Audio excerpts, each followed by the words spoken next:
Hello everyone, আসসালামু আলাইকুম। I hope আপনারা সবাই ভালো আছেন। তো আজকে আমি আপনাদের সাথে এই সুন্দর ড্রেসটির কাটিং এবং স্টিচিং শেয়ার করব। তো এটা আমি 1 থেকে 2 বছর বেবির জন্য তৈরি করেছি। আপনারা একই প্রসেস ফলো করে আপনারা যে কোনো বয়সের জন্য করতে পারেন। So without any delay let's start. So এই ড্রেসটি করার জন্য এখানে আমি টোটাল 34 ইঞ্চি বহরের 1 মিটার সুতির কাপড় নিয়ে নিয়েছি। ফার্স্টে আমি টপ পার্টের কাটিং করবো, এর জন্য এখানে আমি দুভাজে কাপড় বিছিয়ে নিয়েছি। এর চওড়াটি নিয়েছি আমি 14 ইঞ্চি এবং লম্বায় নিয়েছি আমি 11 ইঞ্চি। এখন আমি এটিকে টোটাল 4 ভাজে বিছিয়ে নিলাম। এখন আমি এর শোল্ডারের মার্কিংটি করে নিচ্ছি। এখান থেকে আমি শোল্ডারের মার্কিং নিচ্ছি হচ্ছে 5 ইঞ্চিতে এবং আর্মহোল লেন্থও নিয়ে নিচ্ছি 5 ইঞ্চি। এখন আমি চেস্টের মার্কিংটি করে নিচ্ছি। তো চেস্ট যা থাকবে তাকে 4 দিয়ে ভাগ করতে হবে এবং তার সঙ্গে এখানে আমি 1 ইঞ্চি এক্সট্রা অ্যাড করছি সেলাই মার্জিনের জন্য। তো এখানে আমি টোটাল 6 ইঞ্চিতে মার্কিং করে নিলাম। এখন চেস্ট লাইন থেকে এভাবে কোনাকুনি আমি একটি মার্কিং করে নিচ্ছি। এখন আমি চেস্ট লাইন থেকে নিচের কোনাকুনি এভাবে মার্কিং করে নিলাম। এখন আমি 1/2 ইঞ্চি মার্কিং করে নিচ্ছি বটম পার্টে শেপ দেওয়ার জন্য। এখন আমি আর্মহোলের মার্কিংটি করে নেব। এর জন্য আর্মহোল লেন্থের মিডল পয়েন্ট মার্কিং করে আমি আর্মহোলের শেপটি দিয়ে নিলাম। এখন আমি 1/2 ইঞ্চি পরিমাণ মার্কিং করে নিচ্ছি শোল্ডার ডাউনের জন্য।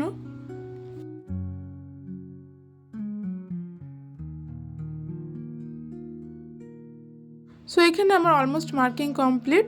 এখন আমি মার্কিং অনুযায়ী এই টপ পার্টটির কাটিং করে নিলাম। এখন আমি দুটো পার্ট আলাদা করে নেব নেক পার্টের কাটিংয়ের জন্য।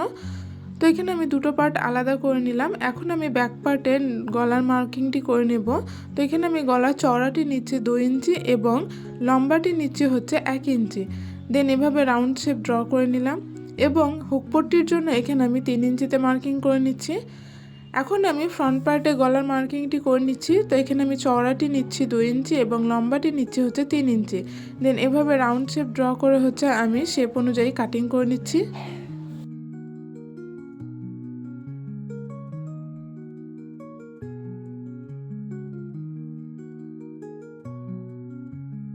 সো এখানে আমার কাটিং হয়ে গেছে। এখন আমি ফ্রন্ট পার্টের ডিজাইনের জন্য এখানে 14 ইঞ্চি চওড়া এবং 11 ইঞ্চি লম্বা একটি ফেব্রিক পিস নিয়ে নিয়েছি। এখন আমি ফ্রন্ট পার্টের পিসটিকে এর উপরে রেখে হচ্ছে মার্কিং করে নিচ্ছি।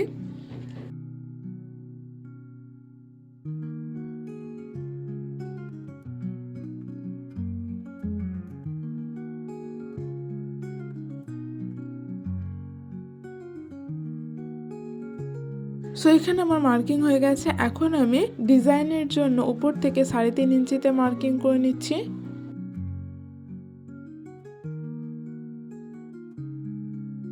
এবং যেখানে 3.5 ইঞ্চিতে মার্কিং করলাম তার নিচে থেকে এভাবে 6 ইঞ্চিতে মার্কিং করে নিচ্ছি।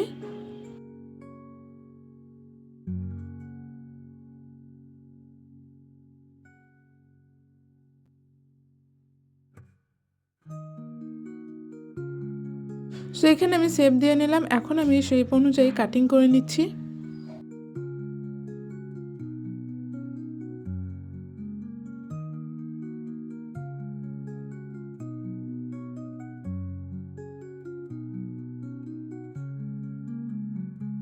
এখন আমি ফ্রিল রেডি করার জন্য এখানে 2.5 ইঞ্চি চওড়া এবং 30 ইঞ্চি লম্বা একটি স্ট্রিপ নিয়ে নিয়েছি।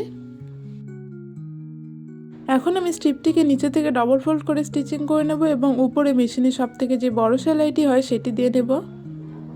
সো এখানে আমি নিচে থেকে ডবল ফোল্ড করে স্টিচিং করে নিয়েছি এবং উপরে মেশিনে সবথেকে বড় সেলাইটা দিয়ে নিয়েছি। এখন আমি সুতোর একটি অংশ ধরে এভাবে গ্যাদার করে নিচ্ছি।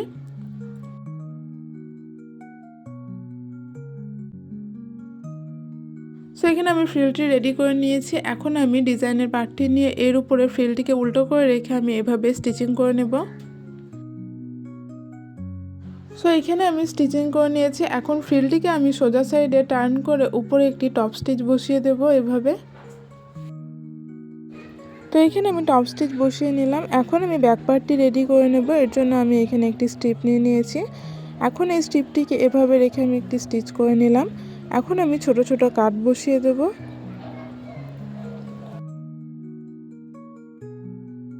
তো এখানে আমি ছোট ছোট কাট বসিয়ে দিলাম। তো এখানে আমি স্ট্রিপটির চওড়া রেখেছি 2 ইঞ্চি এবং লম্বায় রেখেছি 4 ইঞ্চি।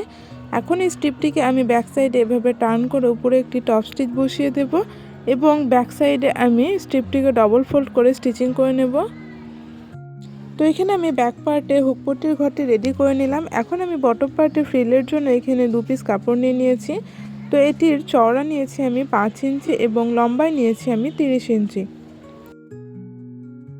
তো এখানে আমি ফ্রিল রেডি করে নেব। এর জন্য এখানে আমি আগের প্রসেসটি ফলো করছি। এর জন্য নিচে থেকে ডবল ফোল্ড করে এভাবে স্টিচিং করে নেব এবং উপরে মেশিনের সবথেকে যে বড় সেলাইটি হয় সেটি দিয়ে এভাবে গ্যাদার করে নেব। তো এখানে আমি ফ্রিল রেডি করে নিয়েছি। তো এখানে আমি দুটো পার্টের জন্য এখানে দুটো ফ্রিল রেডি করে নিয়েছি। এখন আমি হচ্ছে যে ব্যাক পার্ট এবং ফ্রন্ট পার্ট নিয়ে নিলাম এবং ফ্রন্ট সাইডে বিছিয়ে নিলাম। এখন আমি ফ্রিলগুলো এভাবে উল্টো করে রেখে আমি টপ পার্টের সঙ্গে ফ্রিলটিকে এভাবে অ্যাটাচ করে নেব দুটো পার্টেরই।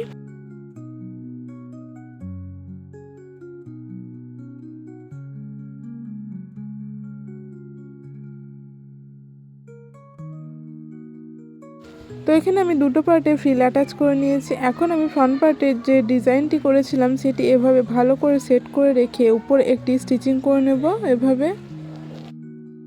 সো এখানে আমি ডিজাইনটি অ্যাটাচ করে নিয়েছি। এখন আমি শোল্ডার অ্যাটাচ করবো। এর জন্য এখানে আমি ব্যাক পার্টটিকে এর উপর উল্টো করে রেখে নিলাম।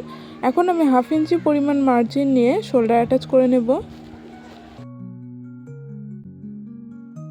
তো এখানে আমি শোল্ডার অ্যাটাচ করে নিয়েছি। এখন আমি গলা এবং আর্ম হোলে ক্রস টিপ অ্যাটাচ করব। তো এখানে আমি 1 ইঞ্চি চওড়া ক্রস টিপ নিয়ে নিয়েছি বা এটাকে তেরছে পট্টিও বলতে পারেন। এখন আমি এটিকে এভাবে রেখে গলা এবং আর্ম হোলে স্টিচিং করে নেব।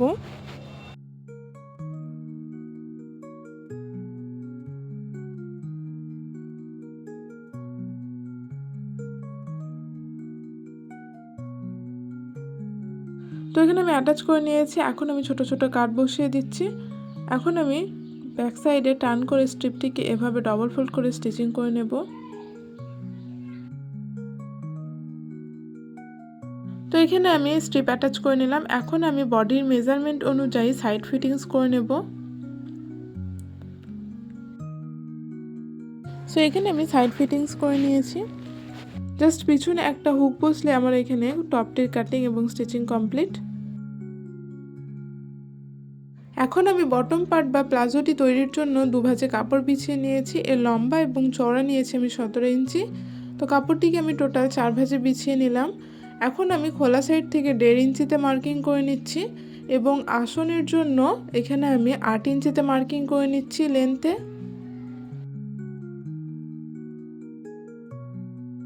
তো এখানে আমি আসনের শেপটি দিয়ে নিলাম। এখন আমি বটমে রাউন্ডে 7.5 ইঞ্চিতে মার্কিং করে নিলাম। এখন এভাবে আমি কোনাকুনি মার্কিং করে নিচ্ছি।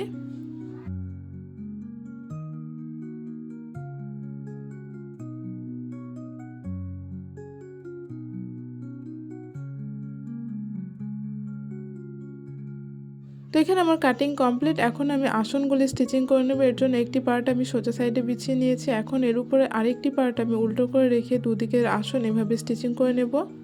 তো এখানে আমি আসন স্টিচিং করে নিয়েছি। এখন আমি উপরে ইলাস্টিকের জন্য 1.5 ইঞ্চিতে মার্কিং করে নিচ্ছি। তো এভাবে আমি 1.5 ইঞ্চিতে মার্কিং করে নিলাম। ফার্স্টে আমি এভাবে 1/2 ইঞ্চি ফোল্ড করে দেন আমি এভাবে 1 ইঞ্চিতে হচ্ছে স্টিচিং করে নেব। তো এইটুকু অংশ ফাঁকা রেখে আমি হচ্ছে গোটাটাই রাউন্ডে স্টিচিং করে নিয়েছি। তো একটু অংশ ফাঁকা রেখে দিয়েছি আমি ইলাস্টিক ইনসার্টের জন্য। সো এখানে আমি ইলাস্টিক নিয়ে নিয়েছি। তো এখানে ইলাস্টিকটির আমি লেন্থ নিয়েছি 16 ইঞ্চি। এখন একটি সেফটি পিনের সাহায্যে আমি ইলাস্টিকটিকে ইনসার্ট করে নেব।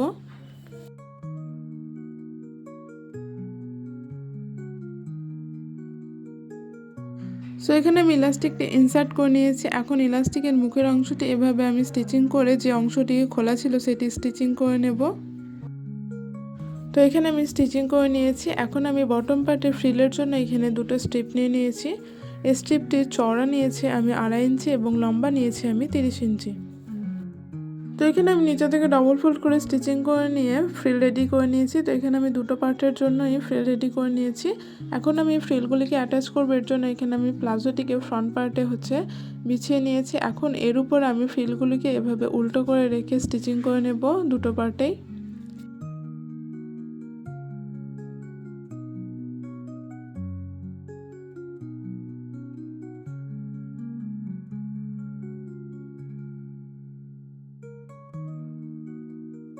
তো এখানে আমি দুটো পার্টে ফ্রিল অ্যাটাচ করে নিয়েছি। এখন আমি প্লাজোটির সাইড স্টিচিং করে নেব।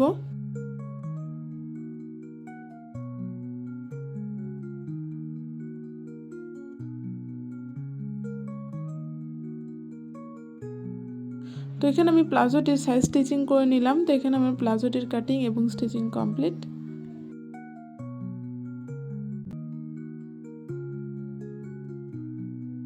তো আজকে আমার এখানে এই টপটির এবং প্লাজোটির কাটিং এবং স্টিচিং আপনাদের কেমন লাগলো কমেন্ট করে জানাবেন। দেখা হচ্ছে অন্য কোনো ভিডিওতে।